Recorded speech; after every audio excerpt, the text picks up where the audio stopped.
Panorama Sardo, in collaborazione con Cofimer, il primo consorzio di garanzia collettiva Fidi a sostegno del terziario, in Sardegna.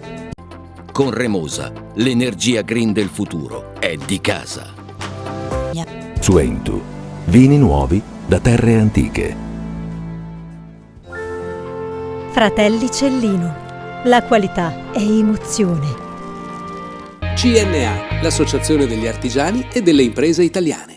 Grafiche Ghiani, l'esperienza di una vita, l'innovazione più avanzata. SE Trand, settore ecologia, dal 1979 al servizio dell'ambiente in Sardegna.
Progetto pilota perché la penisola del Sinis diventi meta principale per il turismo esperienziale.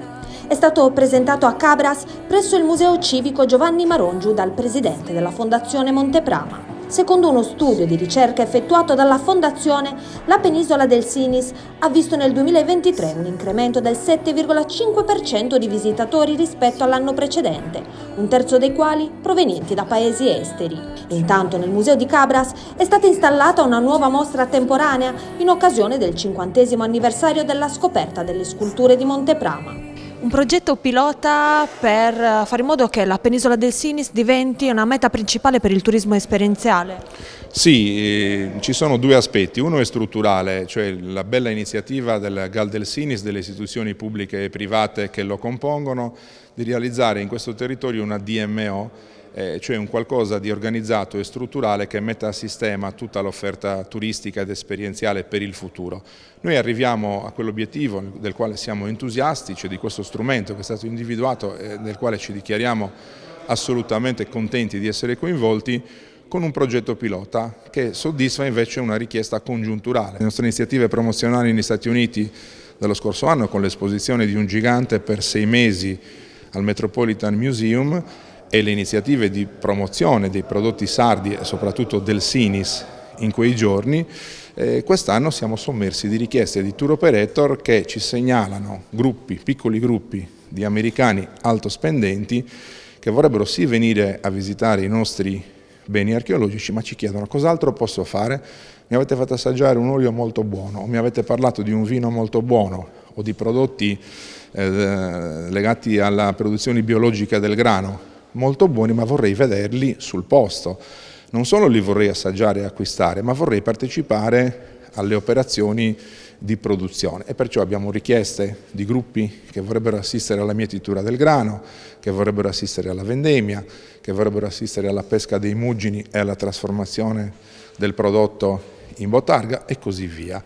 Ecco, perciò soddisfiamo, mettendo a disposizione con un progetto pilota della nostra cooperativa un prodotto che, quando uno chiama per prenotare per il museo e chiede cos'altro posso fare, gli dà la possibilità di stare qualche giorno in più a Cabras, e dall'altro ci presentiamo con questo studio, con questo esperimento al tavolo della nascente DMO, sulla quale tutti noi, tutti quelli che credono in uno sviluppo serio e alla programmazione, tutti quanti noi confidiamo, cioè da soli né la Fondazione né nessun'altra istituzione riuscirà a vincere la sfida del mercato. Mettendoci tutti assieme con uno strumento così serio possiamo invece contare su un futuro con più opportunità.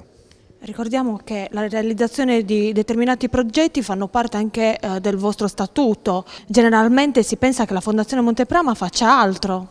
Esatto, c'è un'erronea convinzione sul fatto che la Fondazione Monteprama si debba occupare di scavi archeologici, è qualcosa che invece lo Stato e le leggi pongono in capo alle soprintendenze, che tra l'altro lo fanno molto bene. La Fondazione nasce anche per partecipare alle operazioni di ricerca e di tutela e di didattica, ma come sua missione principale, che è sancita dai primi articoli dello Statuto, il Ministero, la Regione e il Comune di Cabras gli assegnano la funzione di valorizzare il patrimonio archeologico e, valorizzandolo dal punto di vista culturale, contribuire alla crescita socio-economica del territorio, anche attraverso iniziative in collaborazione con istituzioni pubbliche e private. Ecco, restituire un po' più di opportunità alle imprese del territorio, aiutarle ad avere più reddito, soddisfa appieno quella che è la missione principale della Fondazione. Cogliamo l'occasione per presentare la nuova mostra temporanea al Museo di Cabras.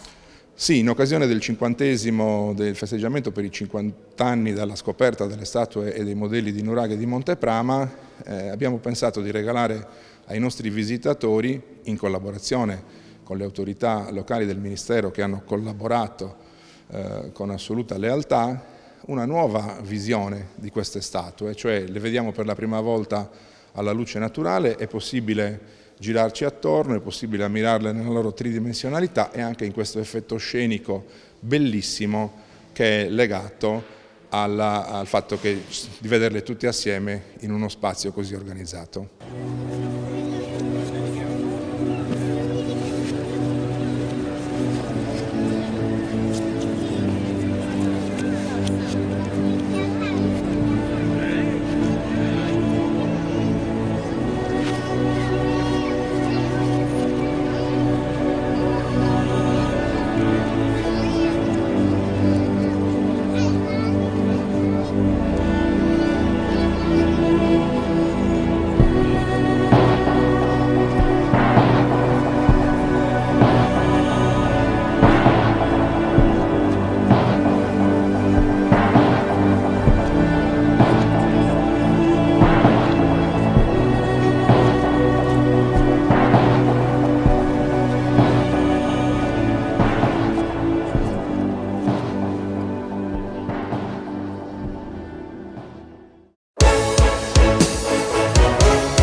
Cofimer, consorzio di garanzia collettiva Fidi, dal 1977 a sostegno del terziario. Il partner migliore nella ricerca di finanziamento più adatto a voi e nella trattativa per ottenere un fido alle migliori condizioni. Cofimer, il primo consorzio di garanzia collettiva Fidi a sostegno del terziario, in Sardegna. Esiste una terra famosa per il suo grano, dove da generazioni si tramanda l'arte della macinazione, che una famiglia ha trasformato nel metodo Alma a doppia decorticazione. Alma, dal latino anima, perché macina solo l'anima del chicco, quella più pura, che dà alla pasta un colore brillante e un gusto intenso. Così nasce la nuova pasta Cellino. Fratelli Cellino, Mastri Mugnai, dal 1955. Remosa, in attività in Sardegna dal 1955. Oggi è leader nazionale nello sviluppo del progetto Idrogeno Verde. Con Remosa, l'energia green del futuro è di casa. Difficile rapporto con le banche? Conta su CNA. CNA, l'associazione degli artigiani e delle imprese italiane.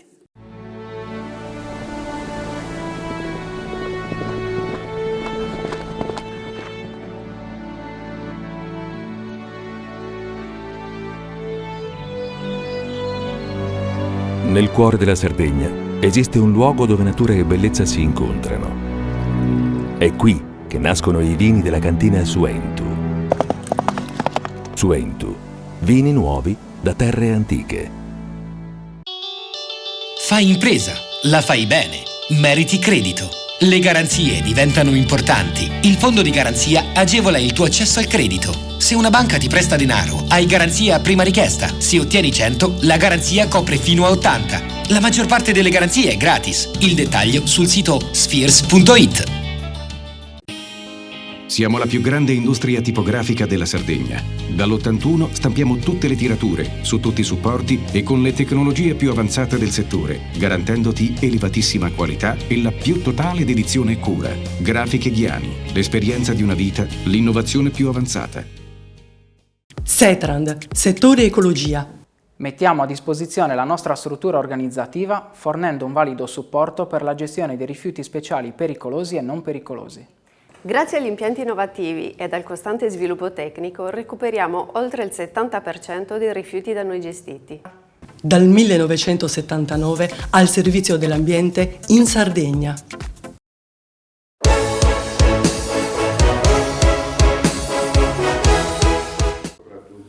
Lo sport è un veicolo fondamentale per la promozione della salute e del benessere sociale, ma anche un'opportunità per l'economia e il turismo qualificato della Sardegna. Per questo la Scuola di Formazione OIC, Ordine degli Ingegneri della Provincia di Cagliari, insieme ai Periti Industriali di Cagliari e al CONI Sardegna, hanno organizzato l'evento Sfide dell'impiantistica sportiva, progettazione, accesso al credito ed il ruolo del CONI. Un tema molto importante che stiamo cercando di affrontare, perché la situazione degli impianti la conosciamo tutta, sia in Sardegna che in Italia.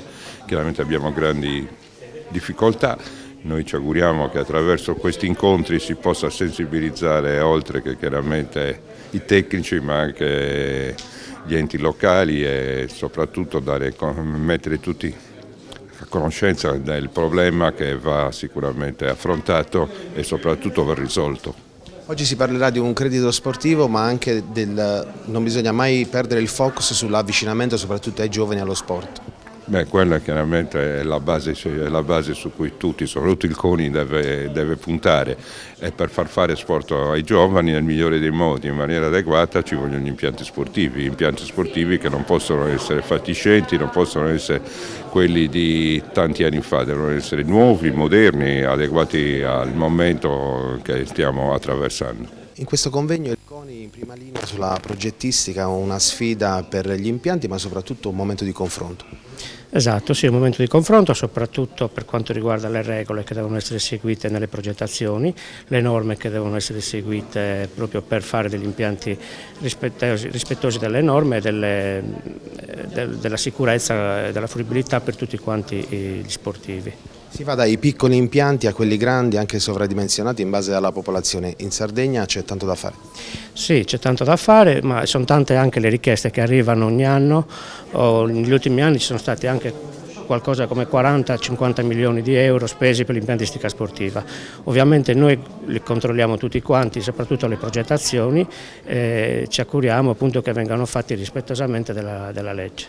Una sinergia fra lo sport, gli ingegneri e quelle che sono le nuove proposte anche su impianti di nuova generazione. Esattamente, soprattutto gli impianti che attualmente stanno puntando al risparmio energetico, comunque che coinvolgano il maggior numero di popolazione, che vada dai bambini fino alle persone più anziane. Parleremo di strutture sportive, parleremo soprattutto di impianti sportivi di base che sono fondamentali per la pratica dello sport. Sono strutture disseminate nei nostri territori che devono essere messe in sicurezza e devono essere efficientate, perché molti ragazzi le frequentano e quindi devono essere in condizione di massima sicurezza. E parlerete anche del credito sportivo. Lo sport è di fondamentale importanza per il benessere e la salute, ma anche la possibilità di avere quello che è un introito, insomma. Parleremo di pianificazione, parleremo di progettazione, ma parleremo anche di finanziamenti. Ovviamente ne parlerà direttamente un esponente del credito sportivo e noi, per quanto concerne gli aspetti tecnici, cercheremo di spiegare alla platea, che è composta sia di tecnici che di rappresentanti delle società sportive, che è opportuna una pianificazione preventiva. Bisogna capire quali sono gli impianti per determinati territori in relazione al bacino d'utenza, alla dimensione della popolazione sportiva.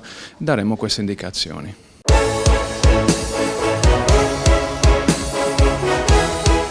Torna il bonus psicologo. Da oggi fino al 31 maggio sarà possibile richiedere attraverso il portale dell'INPS il contributo finanziario dello Stato finalizzato a sostenere le spese relative a sessioni di psicoterapia. Il bonus, che può coprire fino a un massimo di 1.500 euro all'anno per persona, è destinato a coloro che hanno avuto gravi ripercussioni psicologiche, soprattutto a causa della pandemia e della conseguente crisi socio-economica, e che hanno intenzione di beneficiare di un percorso psicoterapico. Potranno richiedere il bonus gli individui che risiedono in Italia e che presentano un valore ISEE non superiore a 50.000 euro. L'importo riconosciuto varierà proprio a seconda dell'ISEE del richiedente.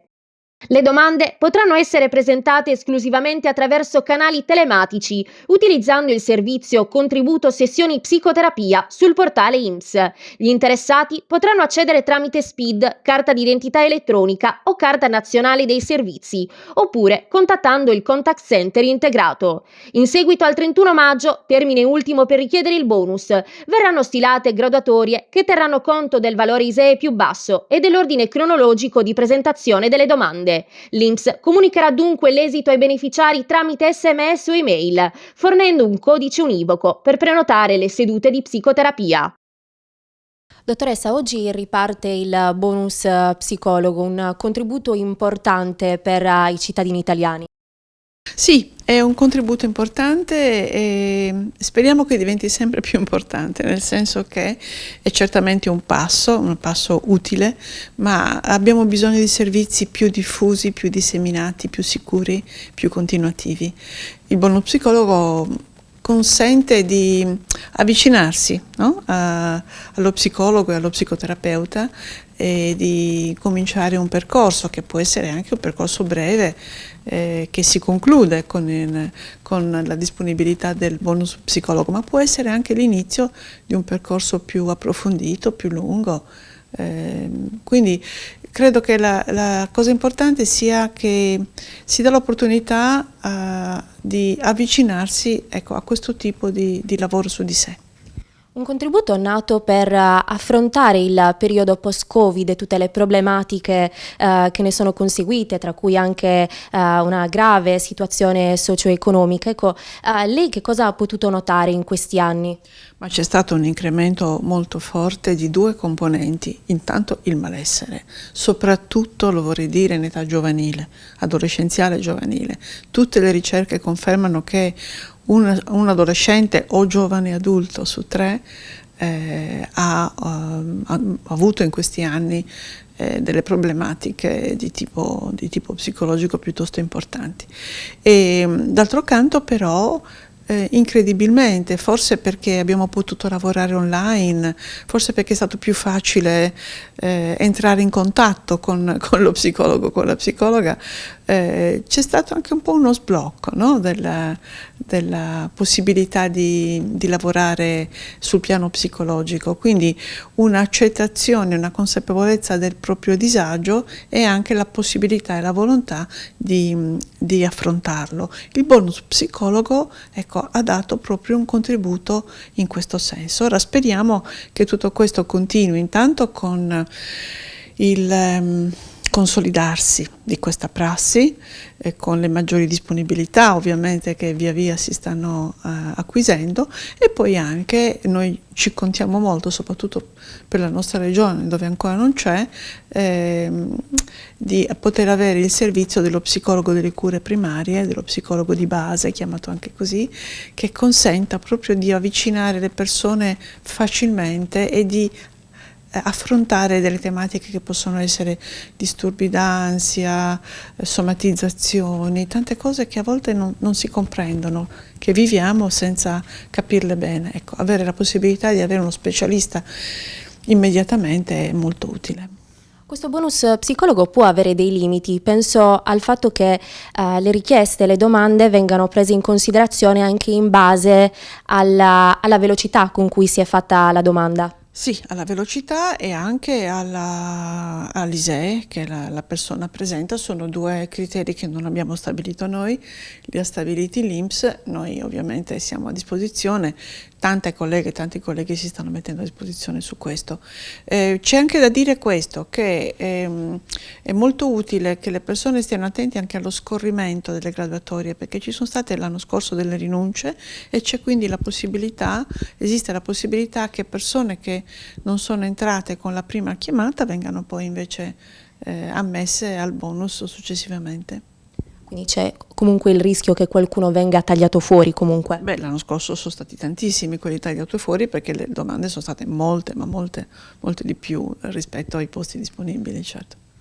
Ha notato in questi anni un cambiamento della percezione della popolazione nei confronti della psicologia? Prima c'era quasi un rifiuto di potersi mettere sotto lo sguardo di uno specialista, ora invece si sente più il bisogno di capire quali sono le proprie problematiche e come affrontarle. Sì, assolutamente sì, e qui veramente le do ragione, la pandemia ha segnato un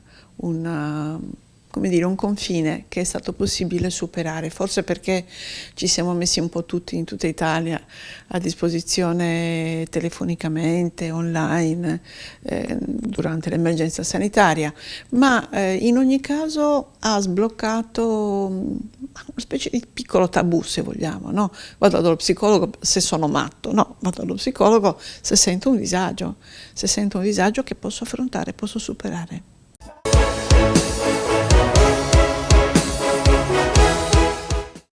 Cofimer, Consorzio di Garanzia Collettiva Fidi, dal 1977 a sostegno del terziario. Il partner migliore nella ricerca di finanziamento più adatto a voi e nella trattativa per ottenere un fido alle migliori condizioni. Cofimer, il primo consorzio di garanzia collettiva Fidi a sostegno del terziario, in Sardegna.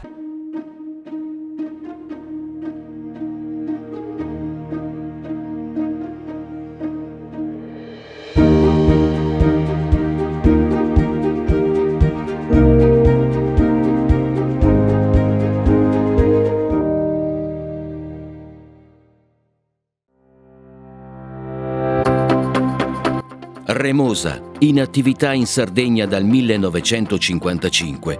Oggi è leader nazionale nello sviluppo del progetto Idrogeno Verde. Con Remosa, l'energia green del futuro è di casa.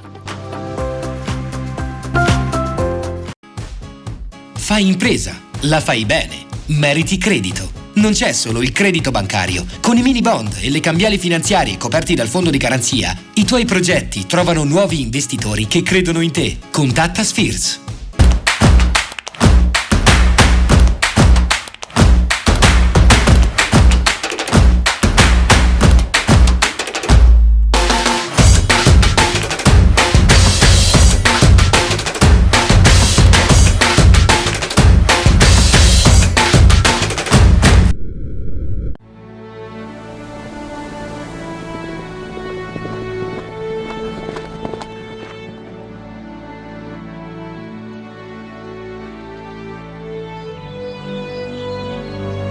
Nel cuore della Sardegna esiste un luogo dove natura e bellezza si incontrano. È qui che nascono i vini della cantina Suentu.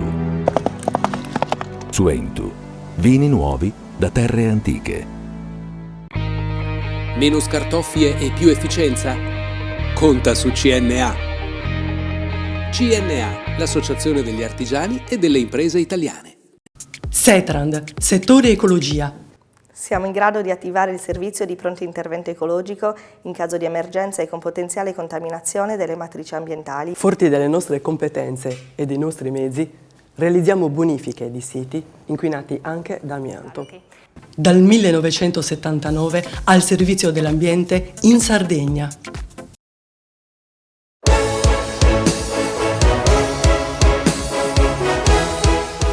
Torna l'Unistem Day, l'appuntamento annuale giunto alla 16ª edizione, dedicato all'apprendimento, alla conoscenza della ricerca sulle cellule staminali, rivolto agli studenti e alle studentesse delle scuole superiori. L'evento, organizzato dal Centro Ricerca sulle cellule staminali dell'Università di Milano, che ha nel tempo consolidato la sua dimensione internazionale, raggiungendo oltre 30.000 studenti in 97 università e istituti di ricerca del mondo, si è svolto nell'aula magna Mario Carta della Facoltà di Ingegneria e Architettura di Cagliari, a cui hanno partecipato circa 300 ragazze e ragazzi, provenienti da diversi licei e istituti superiori dell'Interland. Unistem Day, non solo teoria, ma anche dedizione, lavoro e, perché no, anche divertimento. Da qui la partecipazione all'evento del comico della Pola Marco Camboni e della campionessa di hockey su prato Marina Vinoradova, che hanno condiviso con la platea di studenti le loro esperienze, con un messaggio importante per il futuro. In sala abbiamo visto tanti ragazzi delle scuole superiori. Si parla di cellule staminali, per gli atleti questo cosa significa?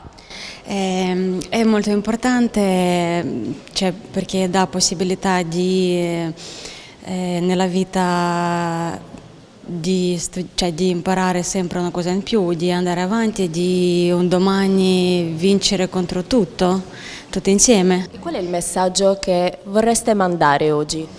Che non bisogna mai arrendersi, bisogna sempre andare avanti, continuare, non mollare mai, in ogni cosa trovare sempre qualcosa di positivo, qualcosa di bello e andare avanti. In sala tanti ragazzi delle scuole superiori, si parla di cellule staminali, qual è il messaggio di oggi? Allora, innanzitutto è molto bello vedere tanti ragazzi che si approcciano a tematiche e problematiche molto importanti.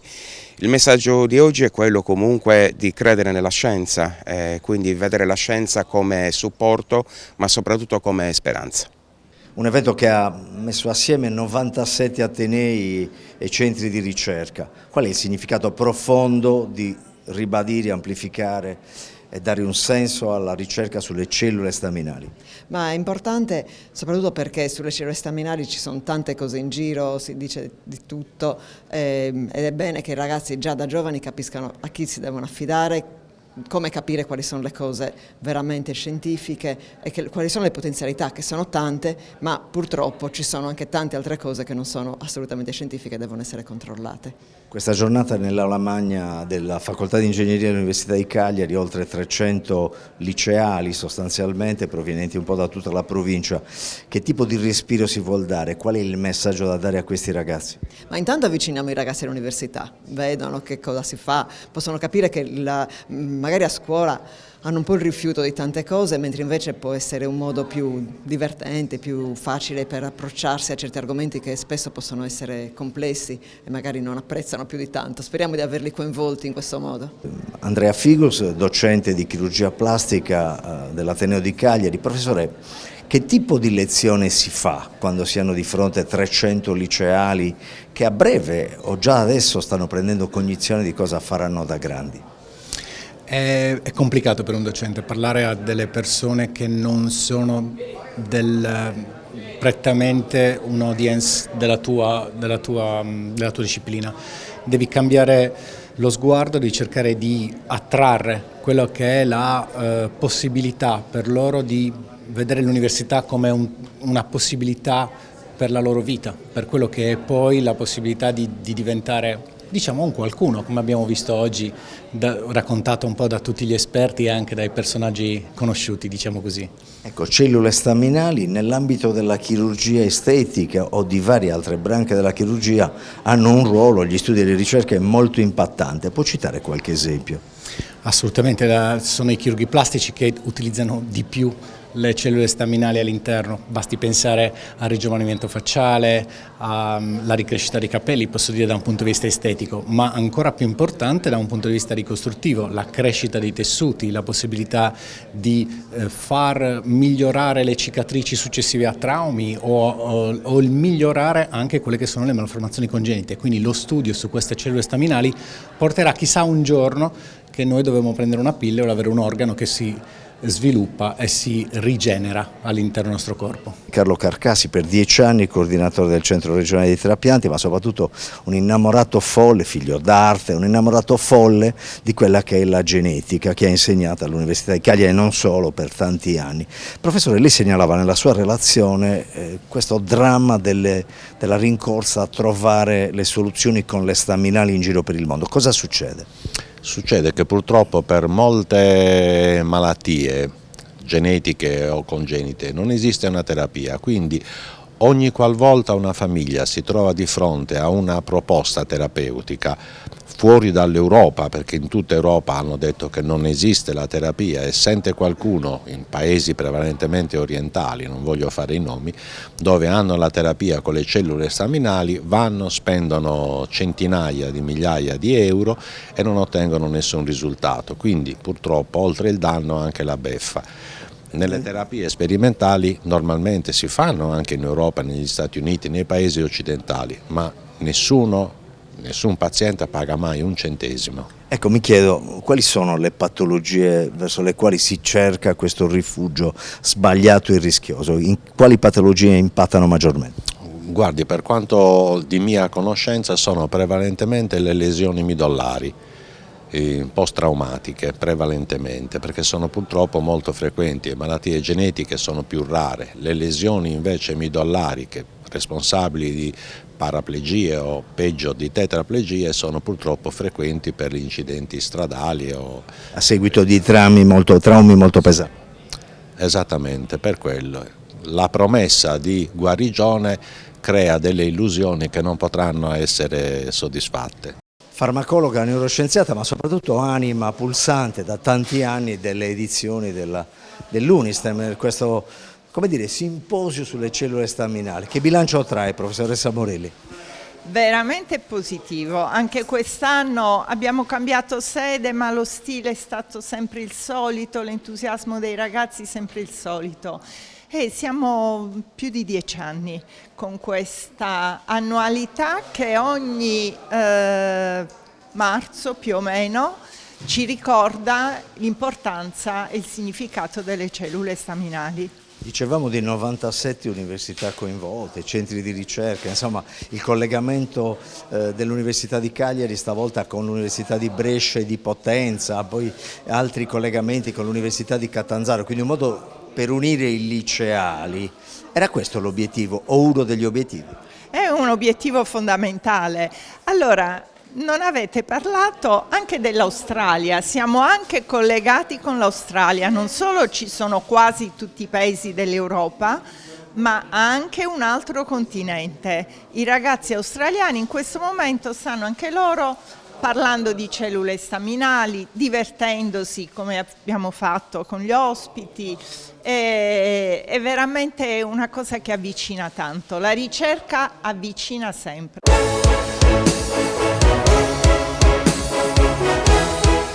Due volti della politica regionale si sono palesati sabato mattina nelle sale del centro convegni di Tramazza. Baci, abbracci e tanta commozione al piano terra, dove Alessandra Todde ha per la prima volta incontrato i suoi amici ed elettori. Volti seri, parole che denotano invece una gran voglia di mettere in gioco quanto emerso dai risultati ottenuti nella tornata elettorale appena conclusa. Tutto questo nella sala del primo piano, contemporaneamente nella stessa struttura dove Forza Italia ha riunito i suoi uomini. Sarà un'occasione per rivedere tutti gli amici del movimento e poter festeggiare dopo una lunga e dura campagna elettorale, quindi intanto la mia priorità oggi è il movimento. Sono convinta che veramente con loro riusciremo a costruire un buon governo con tutti i partiti di coalizione. Io sono stata la settimana scorsa all'Assemblea di Demos, ho partecipato ad altri eventi di altre forze di coalizione perché per me è importante che la coalizione si senta anche dopo la campagna elettorale forte, coesa e ben rappresentata, quindi oggi sarà un'occasione anche per riuscire a fare l'analisi del voto e anche per riuscire a parlare rispetto a quelle che sono le strategie territoriali, visto anche i prossimi appuntamenti che ci aspettano e quindi gli appuntamenti amministrativi, però insomma essenzialmente per me sarà un'occasione per ringraziare tutti gli amici e le amiche del movimento che si sono spesi mesi per questa campagna e per questo risultato. Una tua sensazione, l'area che tira è buona? L'area che tira è un'area di cambiamento, io mi aspetto che noi riusciamo a mettere a terra quello che abbiamo promesso in campagna elettorale, quelli che sono le linee guida del nostro programma. Noi siamo consapevoli che l'aspettativa è molto alta e che quindi in questo momento noi dobbiamo essere concreti. Ovviamente c'è stata la possibilità di essere proclamati da pochi giorni, io conto di avere l'insediamento diciamo tra il 5 e il 10 di aprile, la scadenza è il 9 e mi piacerebbe ovviamente presentarmi con una squadra al completo che possa cominciare veramente a parlare con i sardi relativamente a quelli che sono i problemi principali che noi dobbiamo affrontare.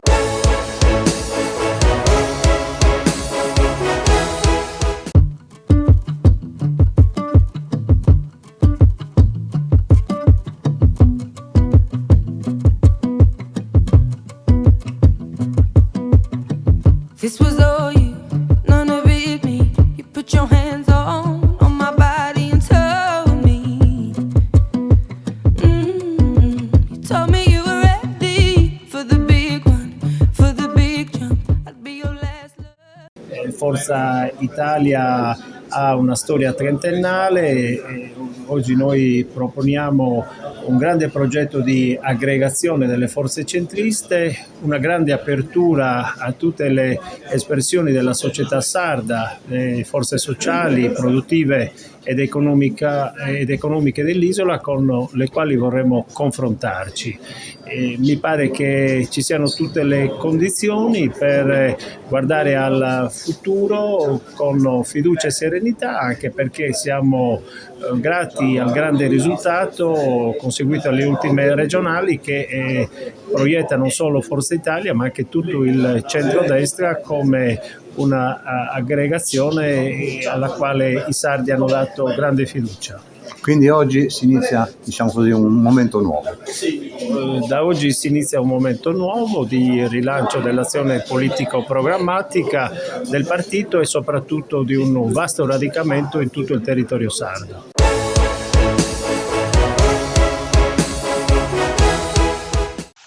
A Sasmendulas, a Ghilarza, il Partito Sardo d'Azione riunisce gli Stati Generali, un incontro che precede di poco il Congresso Generale che si terrà ad aprile.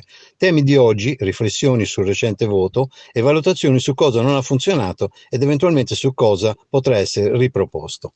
Il partito si ritrova all'esito di una campagna elettorale complessa, di alcuni momenti delicati che comunque hanno sancito la resilienza del sardismo nei sardi con un risultato che è al di sopra della media degli ultimi 30 anni. Guardiamo alle elezioni amministrative come la possibilità di un immediato riscatto di una formula di politica e di governo.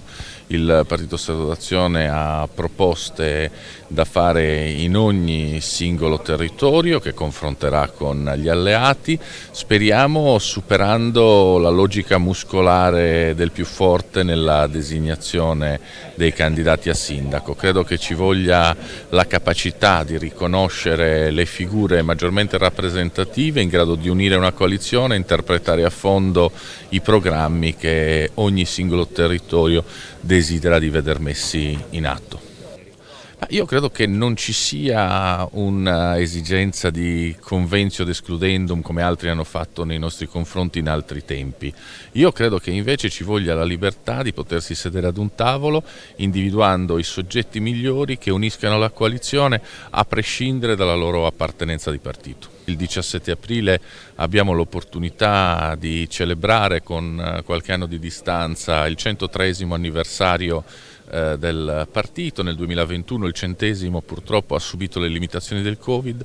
Vorremmo che il 17 aprile ci fosse la possibilità per tutto il popolo sardista di ritrovarsi e poi il 20 e 21 di aprile invece ci saranno i lavori ordinari. Io credo che il risultato elettorale abbia da un lato certificato il giudizio positivo dei sardi rispetto agli ultimi 5 anni di governo della formula di centrodestra sardista e civica, perché questa coalizione e quel programma hanno riportato oltre 43.000 voti di vantaggio rispetto alla coalizione opposta.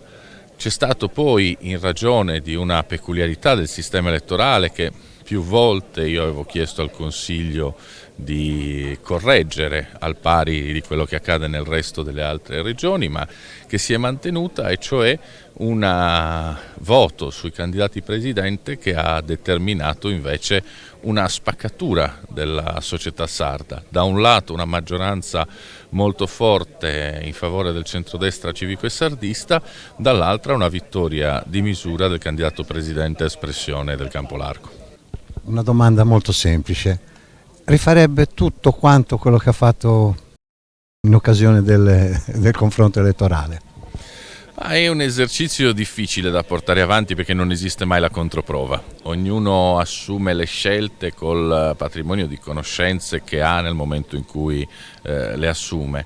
Oggi con una conoscenza differenziata potremmo fare 1000 ipotesi, ma non sapremo mai come sarebbe andata a finire anche assumendo scelte diverse. Quindi dobbiamo, a mio avviso, avere la maturità di archiviare quello che è stato il risultato elettorale delle regionali, trarne gli insegnamenti che queste ci hanno dato e metterci a capofitto a lavorare per recuperare sia sul terreno delle elezioni comunali e amministrative, per preparare un'alternativa di governo quando ci sarà nuovamente il turno regionale.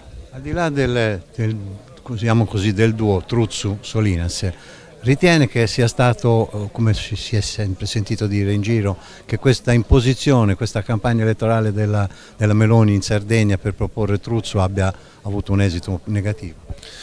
Io credo che su questo sia difficile esprimere un commento. Purtroppo in politica parlano i numeri e i numeri hanno dato un giudizio che possiamo commentare 1000 volte, ma ha certificato da un lato la vittoria del centrodestra come coalizione, dall'altro la vittoria del candidato del Campo Largo. Mi è sfuggito, il giorno del convegno, cioè quando vi dovete rincontrare per rimettere in piedi il Partito Sardo, quando sarà? Il congresso è previsto per il 17, 20 e 21 di aprile. Il 17 sarà una data celebrativa del 103° anniversario della fondazione, che proporrò di fare nel luogo simbolo al Palazzo degli Scolopi, dove tutto nacque, e il 20 e il 21 invece avremmo il congresso vero e proprio con i lavori, i delegati, le tesi e le votazioni. Il congresso possa rappresentare davvero quel momento che segni il rilancio dell'azione politica e dell'organizzazione del Partito Sardo Azione. Qualche idea, qualche cosa su che cosa potrebbe essere stato sbagliato in questa campagna elettorale? Ma certamente chi perde spiega e chi vince fa festa. Vedremo oggi di ragionare su quelle che sono state la conduzione della campagna elettorale. Credo che serva farlo senza avere né la matita rossa e senza puntare il dito contro gli altri, ma guardando ciascuno al proprio interno per ritrovare le ragioni per far sì che anche una sconfitta elettorale debba e possa rappresentare un momento di ripresa e di rinascita politica. Nell'incontro che era stato fatto ad Oristano, che precedeva le elezioni, c'era stato alla fine di tutto quanto la decisione di fare un passo indietro per quanto riguardava la presidenza, e che però comunque a livello finale avevate deciso che bisognava accettare questa situazione per non abbandonare Oggi rifareste lo stesso pensiero? Ma questa sarà una valutazione, ripeto, che farà il Consiglio nazionale. Quando i risultati non vengono, è chiaro che qualcosa non ha funzionato. Bisogna capire che cosa non ha funzionato, fare tesoro degli errori commessi per poter ripartire con più forza e vigore, come il Partito Sardo Azione fa da 103 anni.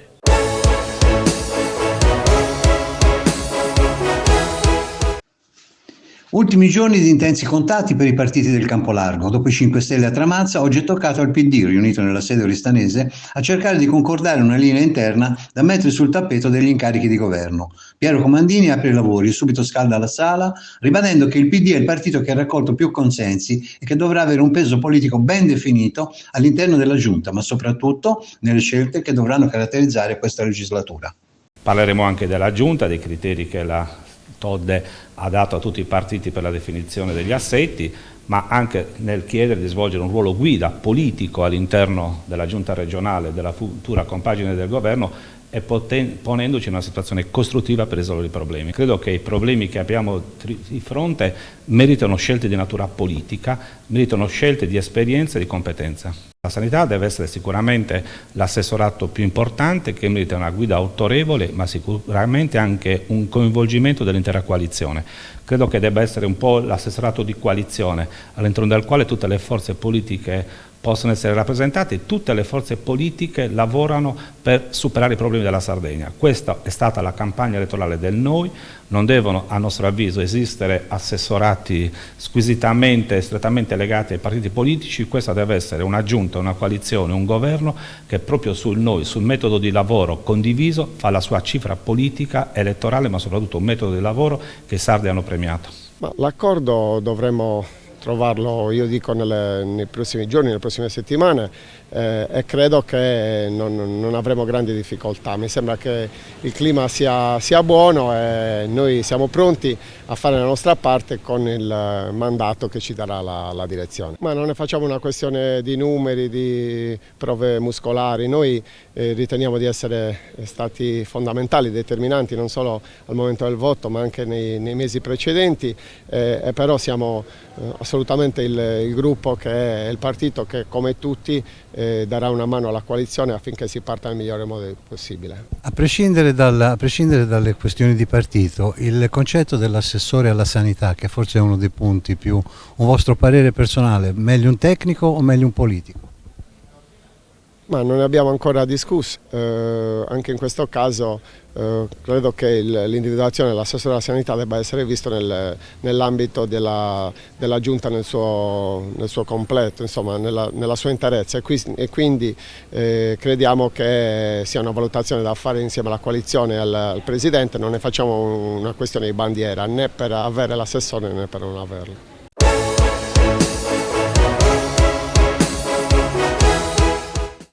Cofimer, consorzio di garanzia collettiva Fidi, dal 1977 a sostegno del terziario. Il partner migliore nella ricerca di finanziamento più adatto a voi e nella trattativa per ottenere un fido alle migliori condizioni. Cofimer, il primo consorzio di garanzia collettiva Fidi a sostegno del terziario, in Sardegna.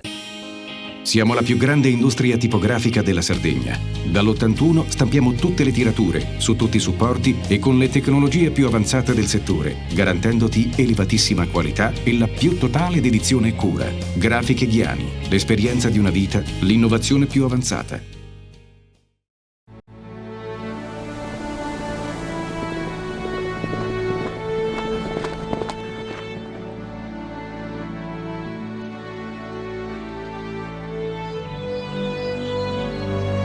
Nel cuore della Sardegna esiste un luogo dove natura e bellezza si incontrano. È qui che nascono i vini della cantina Suentu. Suentu, vini nuovi da terre antiche. Nessuno lotta per la tua impresa? Conta su CNA. CNA, l'associazione degli artigiani e delle imprese italiane. Remosa, in attività in Sardegna dal 1955. Oggi è leader nazionale nello sviluppo del progetto Idrogeno Verde. Con Remosa, l'energia green del futuro è di casa. Fai impresa, la fai bene, meriti credito. Le garanzie diventano importanti. Il fondo di garanzia agevola il tuo accesso al credito. Se una banca ti presta denaro, hai garanzia a prima richiesta. Se ottieni 100, la garanzia copre fino a 80. La maggior parte delle garanzie è gratis. I dettagli sul sito sfirso.it. Fratelli Cellino, mettiamo la nostra qualità in buone mani. La farina per i professionisti. Nuovo mulino, nuove farine. Setrand, settore ecologia. Mettiamo a disposizione la nostra struttura organizzativa fornendo un valido supporto per la gestione dei rifiuti pericolosi e non pericolosi, in linea con la nostra certificazione EMA. Dal 1979 al servizio dell'ambiente in Sardegna.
Buonasera, bentrovati all'inizio di questa settimana santa che ci porterà alla Pasqua. Oggi siamo venuti a Gesturi per una 7ª edizione della Sagra dell'Asparago, una tradizione qui a Gesturi decennale che già dagli anni 70 ha visto l'esportazione di questo prodotto sardo di zona, e incontriamo il primo cittadino, Emilio Serra, e vi ricordo il sindaco più giovane della Sardegna. Sindaco, siamo qui oggi, una 7ª edizione, sono già 10.000 le persone che sono venute qui in paese per questa sagra. Sì, siamo qui per questa grande festa del paese che parte da un elemento identitario, quello dell'asparago, che ha contraddistinto la tradizione di Gesturi per decenni, forse per secoli.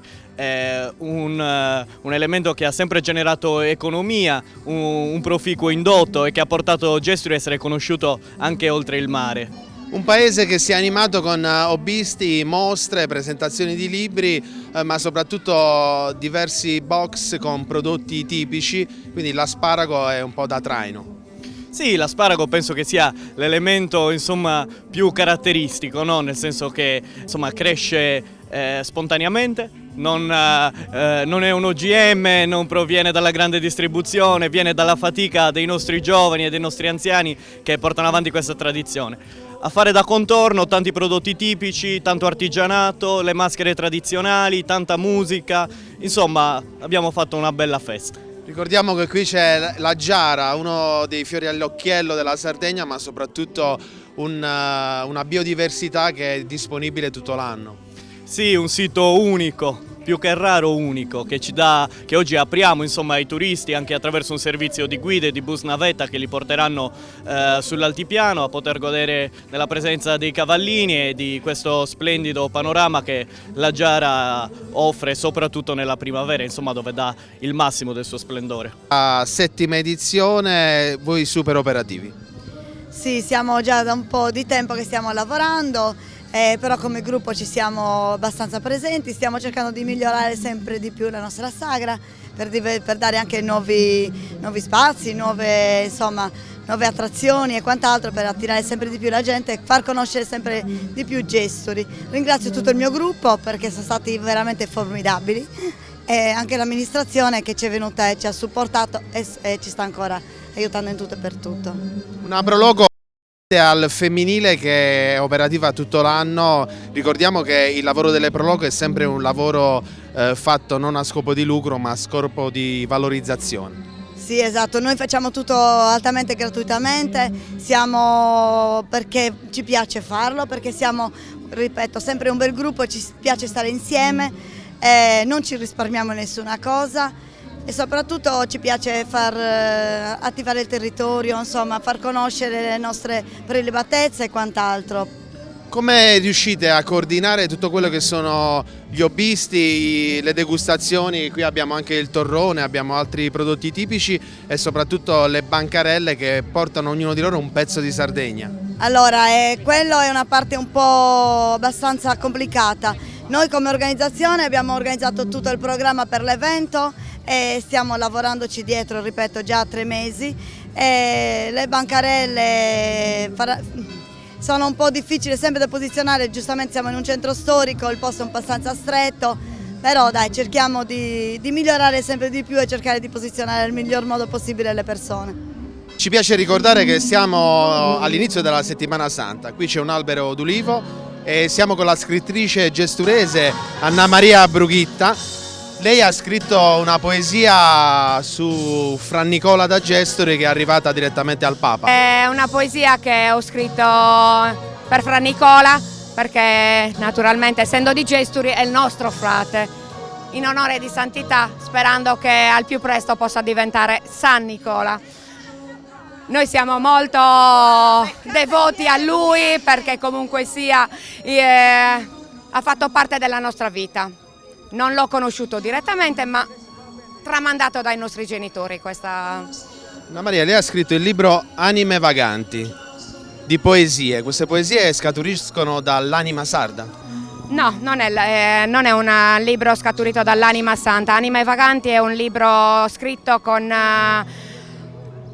Anime Vaganti vuol dire, per me, noi siamo delle anime vaganti, che noi vaghiamo nell'universo in cerca di sensazioni ed emozioni. Emozioni che ci arrivano da tutto. Il mio libro è stata una passione molto lontana perché parlo della mia infanzia. La mia infanzia ho iniziato a scrivere, era un sogno nel cassetto questo libro. Ho iniziato a scrivere piccoli pensieri già da bambina. Nessuno sapeva della mia passione, nessuno fino a quando ho deciso di pubblicarlo, neanche a casa. Tutto è nato dal fatto che mi è morto un bambino in tenera età. La poesia dedicata a lui mi ha fatto sì che potessi decidermi a portare avanti questo mio sogno. Mi ha aiutato tantissimo la scrittura, ecco perché ho voluto continuare a scrivere, perché è stata un'ancora di salvezza per me la scrittura. E in ogni sagra che si rispetti sarda non può mancare il torrone, in questo caso di Desulo. Bastiano, quanto è fondamentale portare avanti questa tradizione centenaria del torrone? Tantissimo, è una cosa che viene tramandata dai babbi, dai nonni, dai bisnonni, c'è sempre stato a Desulo, Tonara, Rizzo. Ricordiamo gli ingredienti per fare il torrone. Guarda, gli ingredienti sono pochissimi il torrone, basta mettere le cose giuste, il miele, l'albume d'uovo e la frutta secca che vuoi, sia noce, sia nocciole, sia mandorle. Un altro prodotto sardo per eccellenza è il cestino. Siamo con Efisio Piseddu, lei da piccolo ha imparato questa arte, la porta avanti, oggi sta esponendo. Ci descrive questi cestini? Allora, questi cestini sono fatti in materiali fieno e giunco, materiali naturali, niente. Non è solo un elemento di bellezza, ma anche un elemento funzionale. Funzionale, certo, possono essere usati per dolci, anche funzionali. Diciamo, se andiamo a vedere questi cestini chiusi, possono essere un portadolci e anche roba per un set per cucito. Ascolti, si ricorda quanti ne ha fatti nella sua carriera? Tantissimi. Migliaia? No, migliaia no, però centinaia sì. Venduti in Sardegna ma anche ai turisti? Sì, ai turisti soprattutto, sì, sì. Un altro momento di cultura qui a Gestori con un UVP, un Malu, abbiamo Alessandro Garau. Descrivici quest'opera che oggi stai presentando alla Sagra dell'Asparago. Grazie, sì, è un libro di racconti horror che abbiamo scritto io e mia moglie Natasha Muscas, vincitrice della scorsa edizione del Premio Ziedi. È un libro che abbiamo pubblicato il 23 novembre 2023, quindi recente, che tra l'altro è la data delle nostre nozze. Un libro di racconti horror scritto interamente in lingua sarda, quindi chi leggerà il nostro libro speriamo che avrà delle belle sorprese e in più avrà piacere nel leggerlo per il recupero della nostra bella lingua. Un libro di racconti che poi avrà un bel filo conduttore, non lo sveliamo. Quanto è importante scrivere il sardo in sardo, ma racconti sardi? È molto importante perché la produzione della lingua sarda scritta ha comunque bisogno di un notevole impulso, quindi l'occasione è bella anche per invitare a tutte quelle persone che hanno la capacità, la possibilità, la volontà e il piacere soprattutto di scrivere in sardo, di farlo, perché abbiamo bisogno di produrre molta letteratura in sardo. Abbiamo raggiunto Pietro Zedda, uno dei membri della Proloco. Lei che ricordo ha degli asparagi di Gestori? Allora, io praticamente già da piccolo andavo a raccogliere gli asparagi per uso familiare, non per commercio, perché non c'era commercio in quel periodo. Quanto è importante per Gestori che oggi ci sono circa 10.000 persone che sono venuti a degustare questo prodotto? Per noi è molto importante, essendo un paesino che c'è poca roba, allora divertimento e roba del genere, questa è un'occasione buona per far conoscere il paese e per far divertire la gente che viene.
Cofimer, consorzio di garanzia collettiva Fidi, dal 1977 a sostegno del terziario. Il partner migliore nella ricerca di finanziamento più adatto a voi e nella trattativa per ottenere un fido alle migliori condizioni. Cofimer, il primo consorzio di garanzia collettiva Fidi a sostegno del terziario, in Sardegna.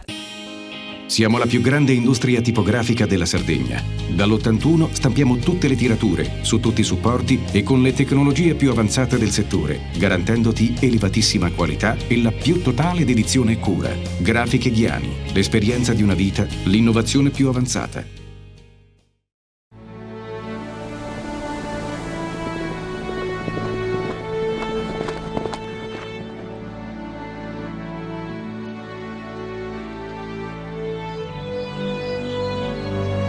Nel cuore della Sardegna esiste un luogo dove natura e bellezza si incontrano. È qui che nascono i vini della cantina Suentu.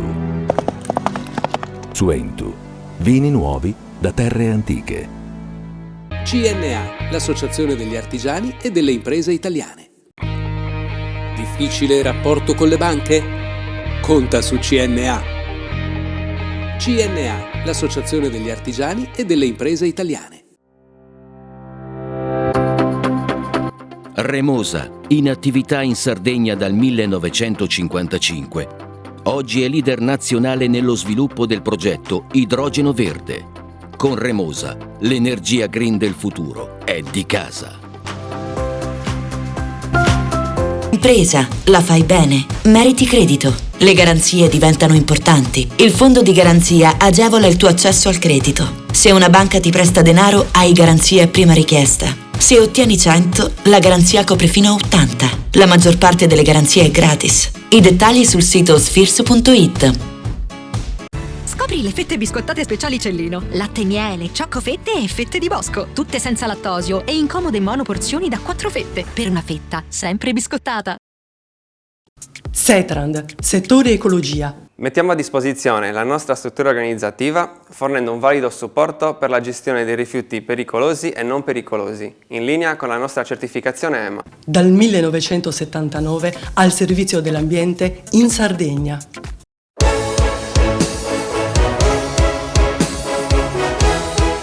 La deistituzionalizzazione dei manicomi in Italia, le diverse modalità di pensare e raccontare la malattia mentale in seguito all'applicazione della legge 180 del 1978, la legge Basaglia, al centro della tavola rotonda organizzata dall'Università di Cagliari, intitolata Filmare la cura psichiatrica oggi, Krypton.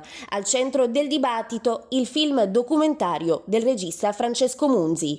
Un appuntamento che rientra nell'ambito di narrazione e cura, la deistituzionalizzazione del sistema manicomiale in Italia, storia, immaginario, progettualità dal 1961 a oggi. Progetto partito nel 2023 di cui l'Università di Cagliari è capofila e che raduna un team interdisciplinare con esperti provenienti da diversi atenei della penisola. Un'occasione anche per ricordare nel centenario della nascita la figura di Franco Basaglia, lo psichiatra ispiratore nel 1978 della legge che portò alla chiusura dei manicomi, a un conseguente ripensamento del trattamento dei pazienti con problemi psichiatrici e inevitabilmente delle modalità di narrazione. Cagliari è la capofila di questo progetto che si chiama PRIN, sono progetti di rilevanza nazionale, appena iniziato nell'ottobre del 23, durerà 2 anni e io lo coordino insieme all'Università di Pisa e di Torino e lavoriamo sulla narrazione e cura, questo è proprio il titolo, la deistituzionalizzazione dell'ospedale psichiatrico in Italia dal 1961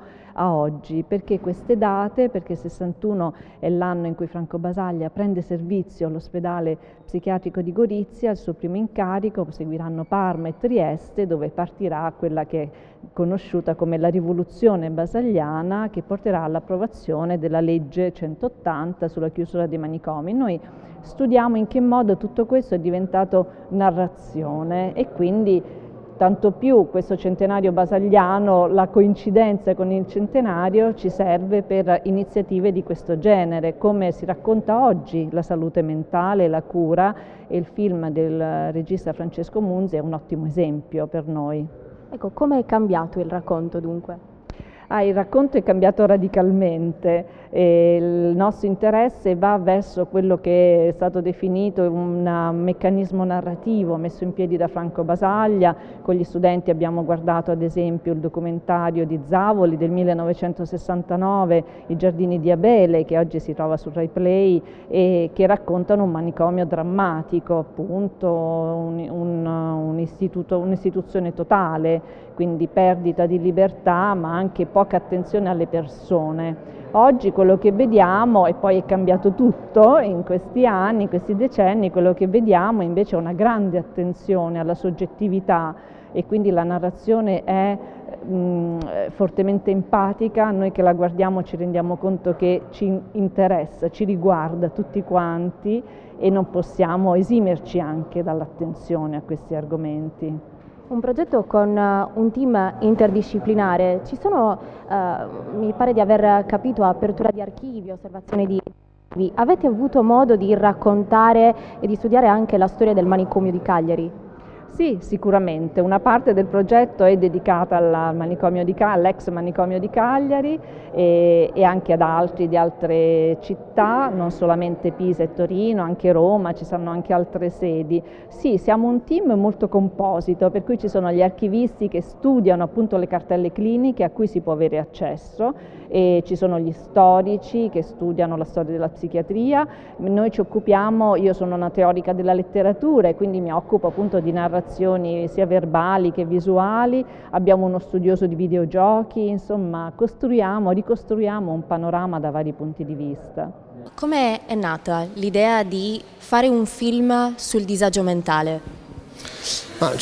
C'era un desiderio mio personale di provare a portare sullo schermo, quindi con il cinema, delle esperienze psichiche, quindi anche avvicinarmi a un qualche modo, cioè un modo di stare al mondo che non è quello che si conosce poco, diciamo così, perché il mondo del disagio mentale è sempre molto lontano, ancora troppo lontano, non è integrato, anche se poi i manicomi sono stati chiusi da tanto tempo, però non è ancora integrato forse come dovrebbe essere dentro la società.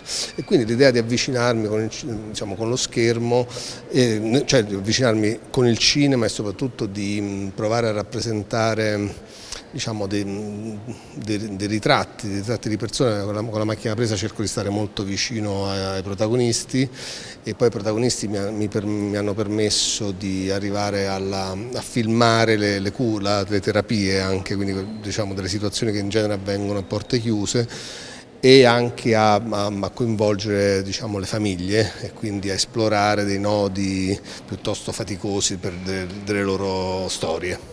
Che esperienza è stato dal punto di vista umano? Un'esperienza molto importante, sicuramente molto coinvolgente e mi sono messo proprio in prima persona, fare un documentario che ha come oggetto di rappresentazione delle altre persone ovviamente implica un coinvolgimento, perché altrimenti non lo puoi fare, o comunque non lo puoi fare a un livello, come posso dire, di autenticità, ecco, quindi questo film penso sia nato proprio è anche la rappresentazione dell'incontro fra me e loro. La scelta del titolo invece? La scelta del titolo bisogna vedere il film per capirla fino in fondo, però Krypton è il nome che è stato dato a un minerale che era considerato fino alla fine dell'Ottocento imprendibile, inclassificabile, non si riusciva a trovare, si sapeva che esisteva e quindi è qualcosa che mi sembrava molto giusto per la malattia mentale, perché è qualcosa che non si capisce, enigmatica, che non si individua, però nello stesso tempo ha un significato più popolare, più pop, perché è il pianeta di Superman, dove è venuto Superman, e siccome uno dei personaggi del film dice di venire dallo stesso pianeta di Superman, mi sembrava proprio un titolo azzeccatissimo. Visto che qua abbiamo un cartellone, filmare la cura psichiatrica oggi, ecco, come è cambiato nell'ambito cinematografico il modo di raccontare il disagio mentale? Questa forse è una domanda da devi fare più a degli esperti, recensori cinematografici. Io ho fatto, sicuramente ci sono stati dei documentari molto importanti anche a livello politico che hanno documentato la rivoluzione psichiatrica, quindi quella che c'è stata durante gli anni 80, 70-80, in linea con altre esperienze rivoluzionarie, quindi la chiusura dei matrimoni, dei manicomi. Sicuramente c'è stato il documentario di Zavoli, c'è stato il documentario di Bellocchio, Rulli, Petraglia, Agosti, Matti da slegare, poi c'è Wiseman che ha fatto, insomma ci sono tanti bei lavori.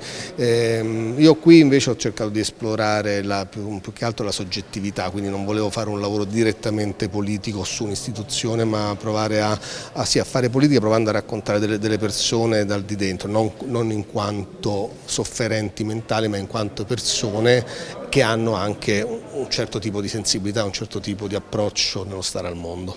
Il suo è un docufilm, ho letto delle recensioni, con cui forse vuole lanciare un allarme. Nei titoli di coda ci sono un po' i numeri della situazione in Italia.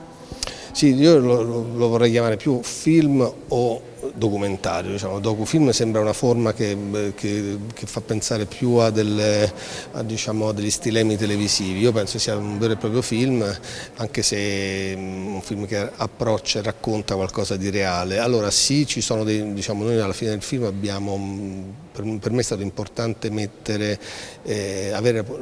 film mi dava l'opportunità di far conoscere allo spettatore i numeri della situazione, soprattutto della sanità pubblica, della situazione in Italia, che sono numeri molto preoccupanti sia per la diffusione del disagio mentale, e per contrasto di quanto poco se ne parli e di quanto poco ci siano investimenti nella sanità pubblica su questo tema. Quindi per quanto appunto, come dicevo, il lavoro non è un lavoro di denuncia, un lavoro diciamo direttamente politico, però mi sembra l'occasione giusta per parlarne.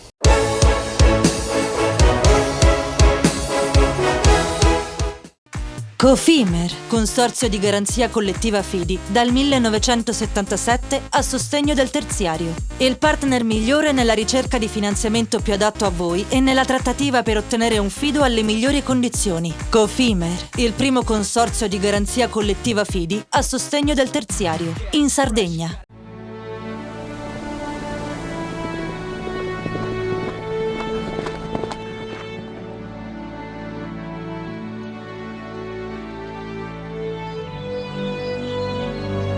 Nel cuore della Sardegna esiste un luogo dove natura e bellezza si incontrano. È qui che nascono i vini della cantina Suentu. Suentu, vini nuovi da terre antiche. Meno scartoffie e più efficienza? Conta su CNA. CNA, l'associazione degli artigiani e delle imprese italiane. Fai impresa, la fai bene, meriti credito. Le garanzie diventano importanti. Il fondo di garanzia agevola il tuo accesso al credito. Se una banca ti presta denaro, hai garanzia a prima richiesta. Se ottieni 100, la garanzia copre fino a 80. La maggior parte delle garanzie è gratis. Il dettaglio sul sito spheres.it. Remosa, in attività in Sardegna dal 1955. Oggi è leader nazionale nello sviluppo del progetto Idrogeno Verde. Con Remosa, l'energia green del futuro è di casa. Tutto inizia da un amore. Le farine, i mangimi, la pasta, le fette biscottate, la distribuzione e l'ospitalità. Dal 1953, Gruppo Cellino. Non c'è limite ai sogni.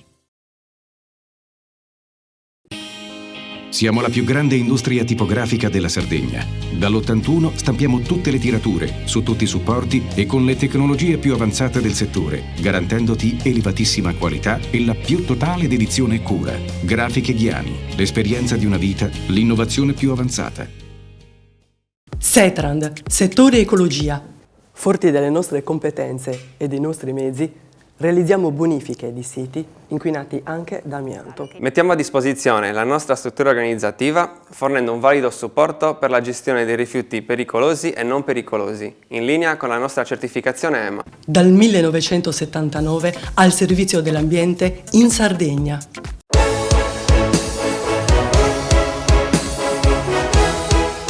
E siamo in chiusura di questa puntata pasquale di Panorama Sardo.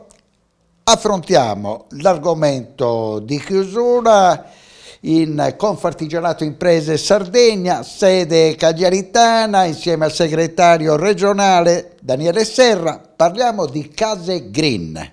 Vi siete portati avanti con il lavoro, l'ultima decisione europea è di spostare l'efficientamento energetico totale al 2040 e voi avete conteggiato. 90.000 immobili sardi versano in pessime condizioni.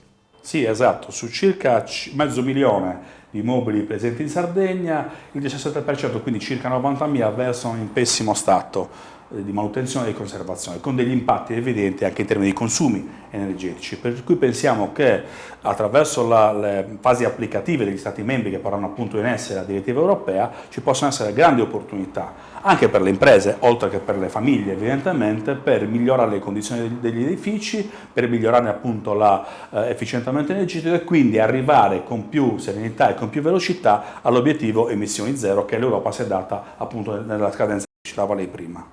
È nato anche uno slogan: passare dall'era disordinata del super bonus a quella ordinata del clima bonus. Esattamente, noi riteniamo molto importante intervenire su queste tematiche, ma farlo in maniera strutturale. Uno, perché ciò consente alle famiglie e alle imprese di programmare nel tempo gli investimenti. Due, perché, ripeto, non si presta a improvvisazioni o cose, come dire, estemporanee che magari accendono le speranze o le attività e poi le spengono il giorno dopo, insomma. Avete anche fatto una mappa geografica della situazione delle abitazioni. Sassari è nelle condizioni peggiori, la Gallura in quelle migliori. Sì, allora noi intanto come Sardegna siamo al 6° posto tra i peggiori. Poi a livello regionale abbiamo fatto delle sub-regioni, da questo punto di vista Sassari in questo momento ha, come dire, la maglia nera, la Gallura un po' meno, evidentemente anche perché per il fatto che la Gallura si è espansa, si è sviluppata in maniera più recente, quindi di fatto l'età media degli edifici è minore in Gallura rispetto a Sassari, anche a Cagliari, e per cui scontano meno, come dire, le situazioni di difficoltà, insomma. Quante persone potrebbero essere coinvolte in un'operazione del genere? Quanti artigiani? Allora, più che di quanti andiamo sulle categorie, perché i numeri poi possono essere relativi, però di sicuro queste operazioni interesseranno. Pensiamo a migliaia di attività. Sì, assolutamente sì, le imprese edili, ma non solo quelle in senso stretto, tutte quelle impiantistiche, gli installatori, i manutentori, elettricisti e idraulici, che guarda caso sono anche categorie che noi rappresentiamo, perché molti di questi in Sardegna sono artigiani, per cui insomma abbiamo anche dei contatti ovviamente diretti con questi associati. E quando parliamo di un progetto e di un percorso così importante è necessaria la qualificazione, e qui le note sono dolenti. Voi addirittura la scorsa settimana avete lanciato un allarme. Sì, abbiamo lanciato un allarme perché il nostro ufficio studi ha verificato che in questo momento la difficoltà di reperire manodopera è il problema del momento. Cioè le nostre imprese lo sentono più della burocrazia, più della concorrenza sleale, più dell'accesso al credito, quindi davvero è il tema centrale. Abbiamo stimato che nel 2023 le imprese sarde non hanno trovato il 42% degli addetti che cercavano. E questo si tramuta inevitabilmente su un costo per l'impresa, perché vuol dire non poter organizzare, non poter pianificare le commesse, la produzione, quindi un costo anche molto concreto. Quindi voglio dire, nasce evidentemente, è generato da varie motivazioni, da una serie di concause. Prima e tra tutte, non occorre ovviamente ricordarlo, la crisi demografica, perché ci sono meno giovani.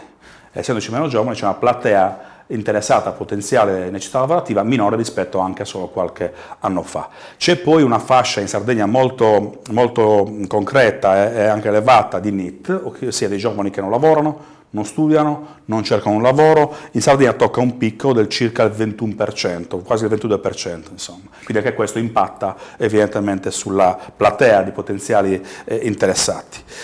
A nostro modo di vedere anche i percorsi formativi non sono ancora sufficientemente adeguati e strutturati per infondere nei giovani la cultura del lavoro. E diciamo anche che per un bel po' di anni la formazione si è bloccata. Si è bloccata, ci sono stati ovviamente degli intoppi e diciamo come tendenza generale si è guardato magari più alle facoltà o agli studi umanistici piuttosto che a quelli magari più concreti e più pratici. E questo ha tra virgolette depistato un'importante fetta di giovani dall'attenzione diretta al lavoro. Hanno pesato a nostro modo di vedere su varie fasi, su varie tempistiche anche i sussidi in qualche modo proposti ai soggetti che evidentemente poco motivati già lo erano e hanno comunque sia, tra virgolette, questi sussidi drogato il mercato e quindi sottratto potenziali beneficiari alla scelta del lavoro, insomma. Infine c'è comunque un lavoro sommerso che in qualche modo sottrae anch'esso importanti risorse.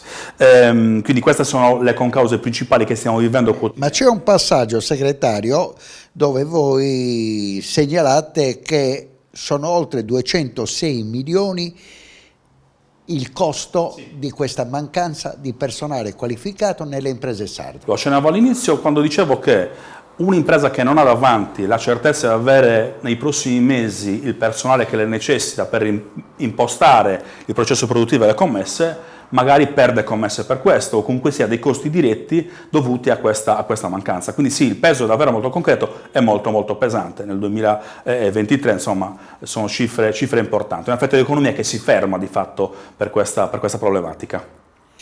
Poi avete anche elencato quali sono le attività dove mancano soprattutto i qualificati.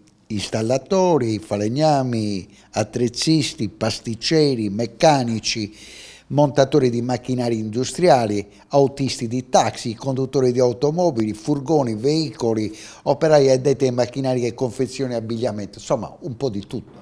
E sono tantissimi, li avete appena elencati, e quindi questo dà il senso del fatto che l'intera economia comunque davvero vive quotidianamente questa problematica, che ha degli effetti molto concreti, perché se mancano gli autisti, se mancano i riparatori, se mancano gli autoriparatori, ripeto, l'economia intera ha evidentemente un danno, è, come dire, azzoppata da questa particolarità. L'inflazione che secondo voci autorevoli dovrebbe avere una flessione nel corso dell'anno. Gli osservatori, gli addetti ai lavori danno questa tendenza, tant'è che se avete notato l'anticipazione della Lagarde che dice che nel 2024 riusciranno a tagliare almeno in 3 fasi successive 3/4 di punto percentuale sui tassi. Evidentemente, essendo l'innalzamento dei tassi il contrasto diretto che la Banca Centrale ha per abbattere l'inflazione, il sentore c'è e dovremo concretizzarlo nelle prossime settimane, nei prossimi mesi, ammesso che non succeda qualcos'altro, insomma, perché poi... Subito dopo che l'iniziativa è stata presa dagli Stati Uniti. No, in realtà la Banca Centrale americana non ha in questo momento abbassato i tassi, probabilmente lo farà, e vede, la politica monetaria è fatta anche di annunci. Se la Lagarde si è espressa in un certo modo, evidentemente ha in questo momento dei report che la portano a sperare e pensare che, ripeto, sperando tutti che nel frattempo non succeda qualcos'altro che ormai da anni, come dire, procrastina questa svolta in termini economici e sociali, evidentemente. Perché questo ha bloccato gli investimenti sul mercato, ma ha bloccato anche il rapporto tra le banche e il mondo dell'impresa. Beh sì, certamente i tassi proibitivi hanno, come dire, fatto giocare le imprese una politica difensiva, in difesa, certamente di retroguardia. Al contrario, laddove davvero per fortuna dovessero scendere in qualche modo i tassi, probabilmente potrebbe essere da parte delle imprese che ancora vogliono investire, sia chiaro, le imprese artigiane hanno ancora voglia di investire, non abbandonano, anzi vogliono rilanciare, naturalmente a patto che le condizioni ci siano. Questo potrebbe creare politica espansiva nella nostra economia.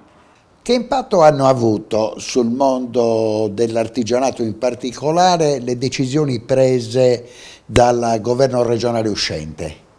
Beh, allora, possiamo dire che il governo regionale su alcune partite è stato decisamente attento alle imprese artigiane. Ricordo uno per tutti che, come dire, quello è il simbolo che noi portiamo a ogni tavolo, ha finanziato in più riprese con risorse importanti la legge 949 del 52 che noi definiamo la legge artigiana, che è uno strumento che ha funzionato molto bene, ha dato un sostegno concreto alle imprese, ha finanziato progetti concreti, nel senso che finanziava progetti già sviluppati, non quelli presi solo perché c'erano le risorse, per capirci.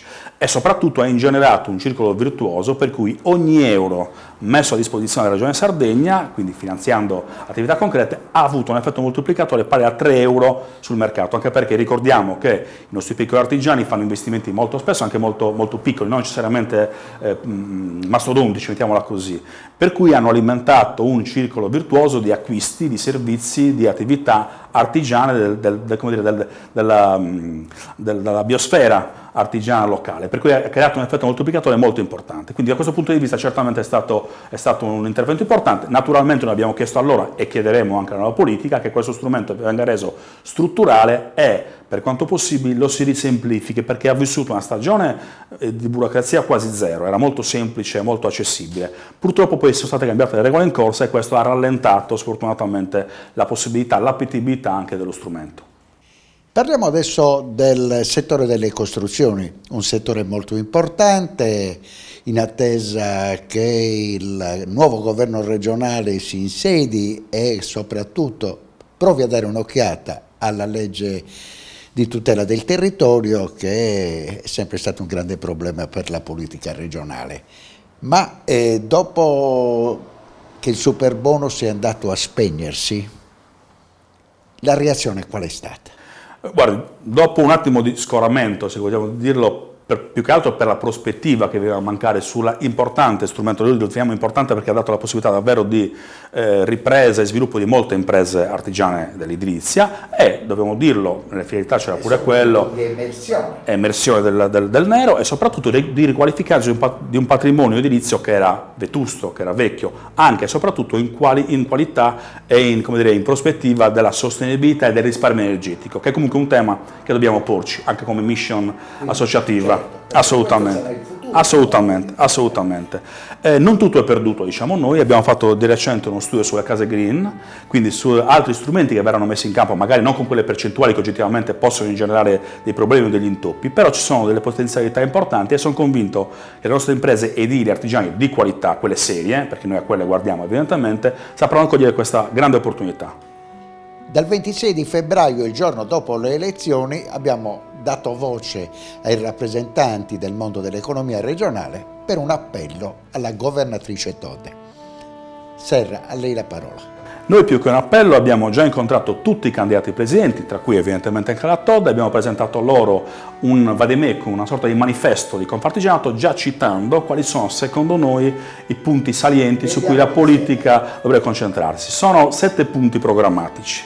C'è sicuramente l'energia, si ricollegava prima al discorso delle case green, c'è sicuramente i trasporti, alcuni sono problemi atavici, diciamocelo, però per questo non bisogna dimenticarli, al contrario occorre in qualche modo riportarli in vista. C'è la formazione professionale, c'è la digitalizzazione, ci sono, come dire, anche qui abbiamo voluto inserire una partita che guarda la crisi demografica e allo spopolamento, perché può sembrare solo un tema parallelo, in realtà è, come dire, pregnante anche per l'attività, perché se i piccoli paesi si spopolano, se chiude il falegname, se chiude il meccanico, se chiude l'idraulico, la comunità ha un servizio in meno e evidentemente la tendenza al spopolamento, come dire, va con un effetto domino.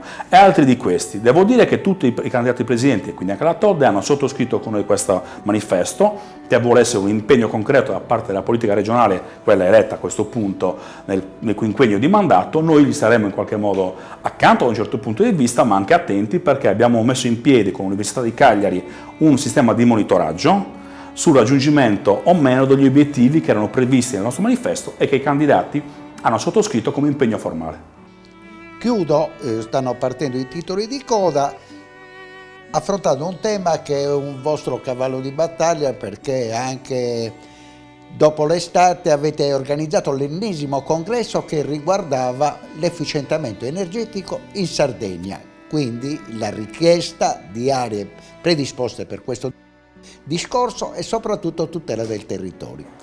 Sì, ci teniamo molto a questa iniziativa perché più che filosofia a noi piace parlare di cose concrete e le cose concrete si costruiscono sulla base dei dati.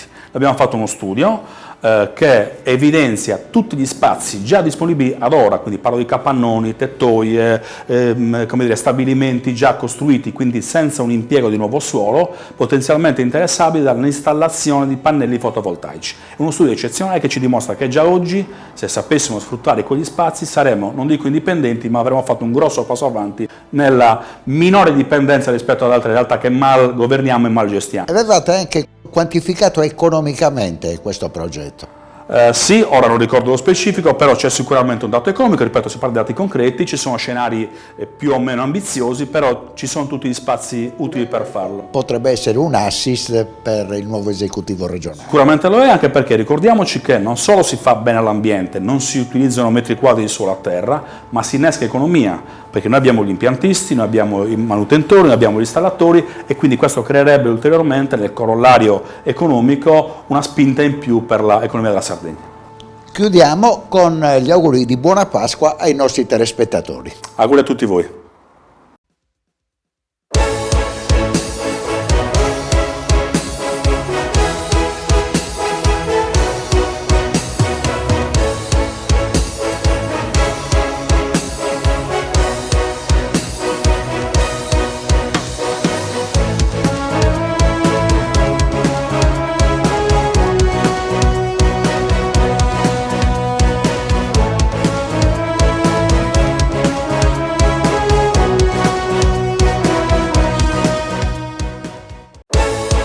Panorama Sardo, in collaborazione con Cofimer, il primo consorzio di garanzia collettiva Fidi a sostegno del terziario, in Sardegna. Con Remosa, l'energia green del futuro è di casa. Suentu, vini nuovi da terre antiche. Fratelli Cellino, la qualità è emozione. CNA, l'associazione degli artigiani e delle imprese italiane. Grafiche Ghiani, l'esperienza di una vita, l'innovazione più avanzata. SE Trand, settore ecologia, dal 1979 al servizio dell'ambiente in Sardegna.